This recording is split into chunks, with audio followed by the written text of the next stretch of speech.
Questãozinha 163 agora, essa aqui ela foi complicadinha, tá?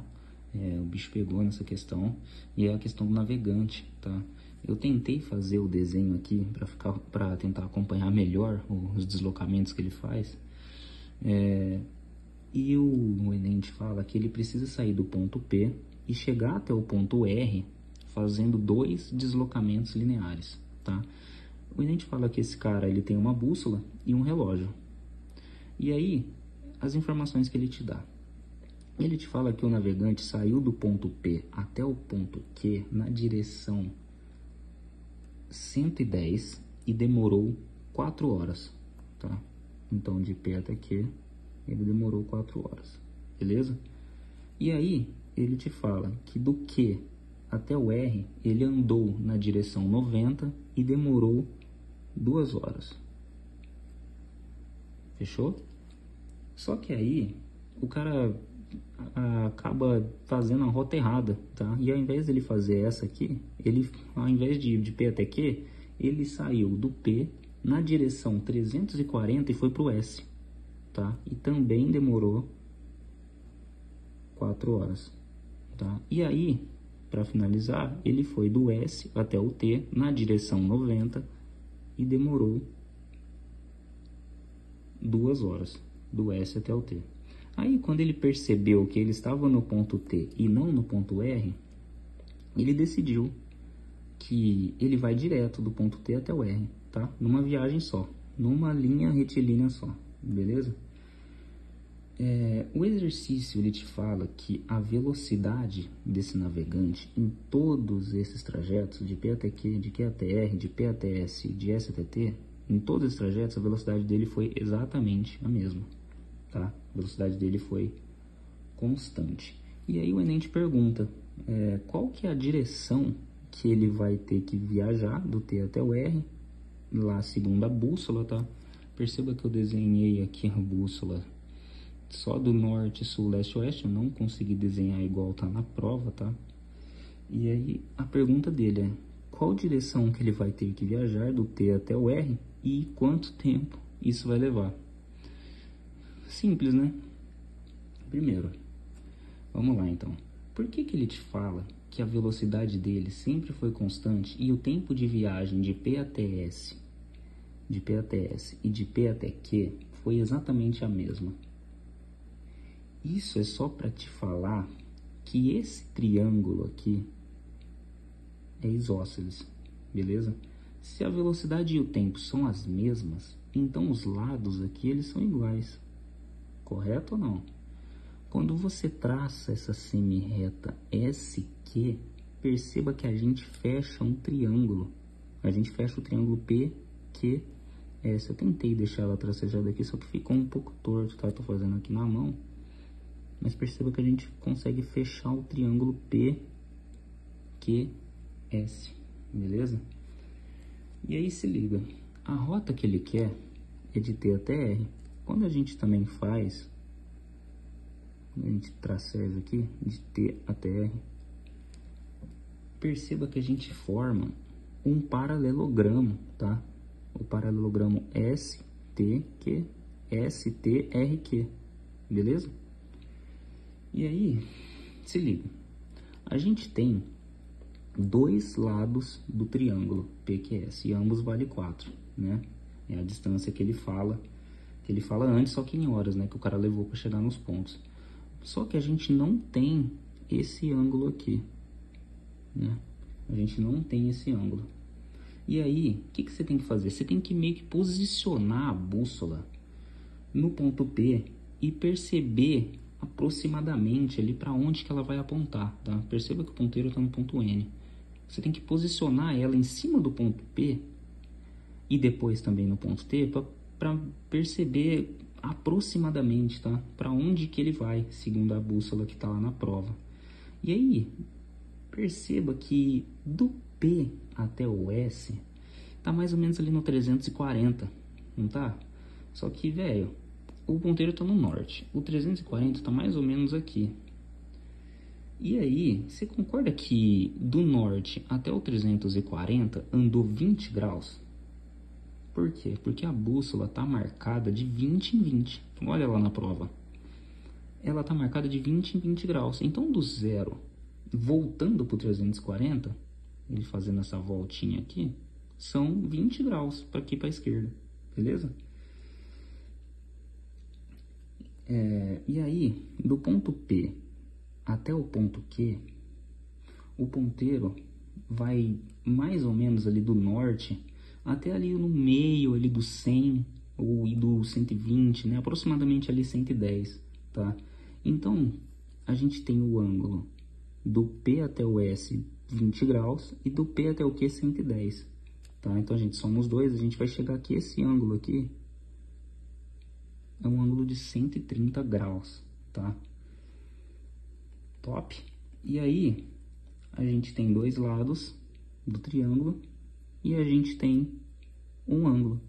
A gente pode chamar esse lado aqui, a semi-reta SQ, de X, tá? E perceba aqui o seguinte, se aqui é X, a semi-reta SQ, esse aqui também é, tá? A semi-reta TR também é. Por quê? Porque isso é um paralelogramo e uma propriedade dos paralelogramos é que os lados paralelos são iguais, tá? Então, perceba que aqui a gente consegue mandar um teorema dos cossenos nesse triângulo aqui, que eu tô achurando, beleza? Quando a gente achar esse valor do x, vai ser exatamente o mesmo valor do x de t até r, beleza? E aí, como que a gente consegue mandar o teorema dos cossenos agora? Tem que lembrar mais ou menos ali do teorema de Pitágoras, né? Que vai ser o lado oposto ao ângulo que você está calculando ao quadrado, mais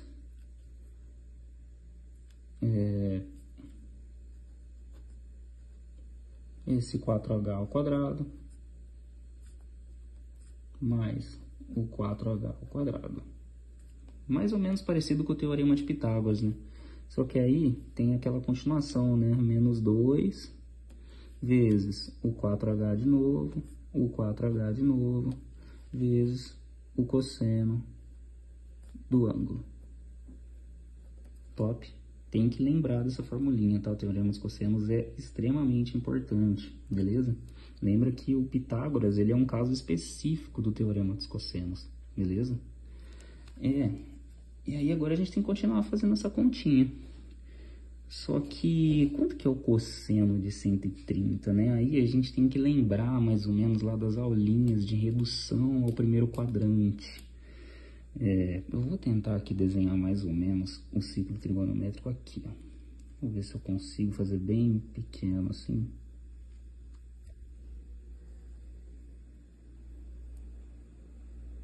O eixo do cosseno é o eixo deitado. Lembra que quando a gente estuda a redução ao primeiro quadrante, qual que é as frasezinhas, né? A gente vai ter um ângulo aqui e os seus correspondentes nos outros quadrantes. Lembra? Primeiro, segundo, terceiro e quarto quadrante. Se o ângulo aqui do primeiro quadrante é x, qual é a frasezinha aqui do segundo quadrante? É o 180 menos. 180 menos quem? Menos o x. Beleza? O do terceiro é o 180 mais. E o do quarto quadrante é o 360 menos. O que isso quer dizer? Significa que o ângulo x, o 180 menos x, 180 mais x e 360 menos x são os ângulos correspondentes, tá? Eles são teoricamente iguais, né? Só que aí vai depender do sinal. No cosseno, onde que o cosseno é positivo? Ele é positivo do eixo vertical para o lado direito, né? Ele é positivo, então, no primeiro e no quarto quadrante. Então, perceba que o 180 menos, ele é negativo. Beleza? Vou deixar marcado aqui. Os quadrantes onde o cosseno é positivo é no primeiro e no quarto. À direita do eixo do seno, que é o eixo em pé. E por que eu falei do 180 menos? Porque, olha lá no enunciado, ele deu o valor do cosseno de 50, cara. E aí, se a gente colocar o 50 aqui no lugar do x, perceba que 180 menos 50 dá o 130. Beleza? Só que é negativo. Então, o cosseno de 50, ele é menos o cosseno de 130. Difícil, né? É difícil. Só que ele te deu o valor lá, ele te falou que o cosseno de 50... Cosseno de 50 graus, ele te fala lá que é 0,64. Só que é o 130 é negativo. O 130 está no segundo quadrante, então vai ser menos 0,64. Beleza? Então vamos lá continuar a continha. X quadrado, aqui não tem o que mexer, né? 4 ao quadrado, 16. H ao quadrado. Aqui igual. Top. Menos. 2 vezes 4 vezes 8. 2 vezes 4 vezes 4. Vai dar 4 vezes 4, 16. Aqui dá 32. Menos. O que multiplica menos o cosseno de 130. Beleza? Então, fazendo essa continha aqui, continuando, né, prosseguindo, com calma, 16 mais 16, 32. Perceba aqui, 16 canetas mais 16 canetas, a gente tem 32 canetas. Agora o joguinho de sinais, cuidado, que é uma multiplicação, beleza? Então, é menos 32 vezes menos 0,64. Isso aqui é como se fosse mais 32 vezes 0,64, tá? Então, vamos lá. Só para deixar registrado aqui mais essa passagem. Então, vai ficar assim, cuidado com o joguinho de sinal, tá? Continuando aqui, perceba o seguinte, né? Isso aqui é uma multiplicação, a gente tem 32 aqui e a gente tem 32 aqui. Olha só, para a gente dar uma facilitada, a gente pode colocar esses valores em... O 32, na verdade, a gente pode colocar ele em evidência, beleza? Então, como é que fica aqui? X quadrado é o 32, que vai estar em evidência, que vai multiplicar o h quadrado mais 0,64, beleza? E aí, quando a gente for calcular a raiz, isso aqui vai dar x igual, vai ser mais ou menos, a gente vai ter que fazer essa continha, né? 32 vezes 0,64. 32 vezes 0,64. Na verdade não faz isso, tá? Não faz isso. Acho que eu acabei errando aqui. Se você fizer a multiplicação, você vai voltar na parte de cima, tá? O que você pode fazer aqui é tirar esse h quadrado do parênteses, tá? Então, esquece essa passagem, tá? Eu acabei errando aqui, peço desculpas. Então, mas volta aqui nessa passagem aqui, ó. Vou fazer assim. Essa indicação aqui. Então, o que a gente pode fazer? X quadrado é igual a 32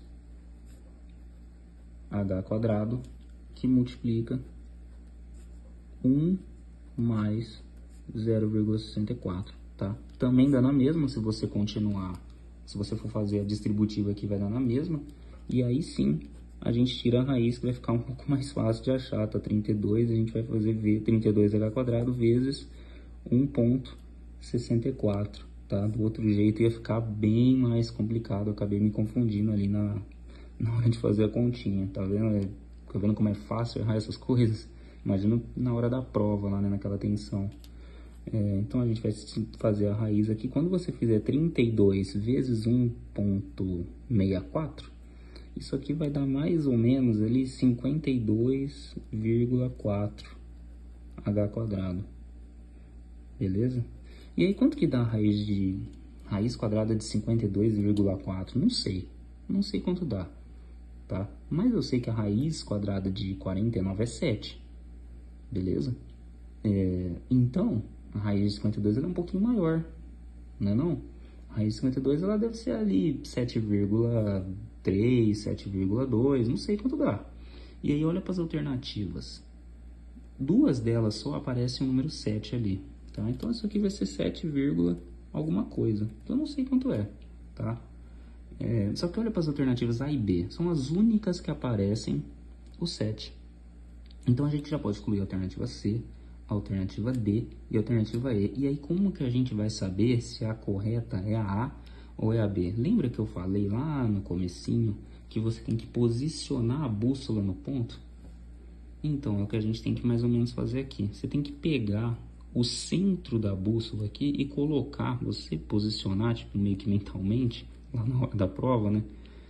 Aqui no ponto T e ver ali onde que a bússola vai demarcar, tá? Perceba que quando você colocar ali no ponto T, e você vai querer ir até o ponto R, ela vai marcar ali perto ali do 140, tá? Vai marcar mais ou menos ali. E aí, se ela vai marcar ali perto do 140, você já consegue eliminar a alternativa B, tá? Porque a B marca o 45 e a A marca o 135, beleza?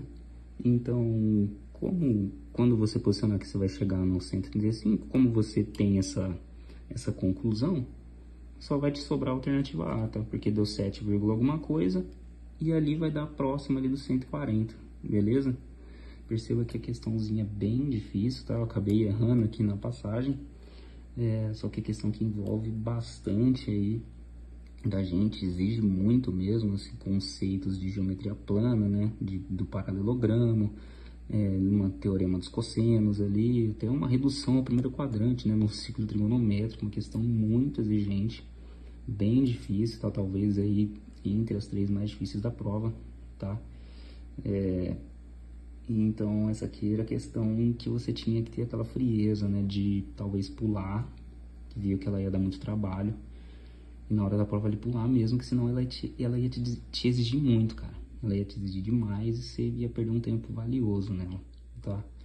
Então, pra gente aqui deu 7, alguma coisa, na direção ali próxima ao 140, que ele marcou como 135, então deu a alternativa A, beleza?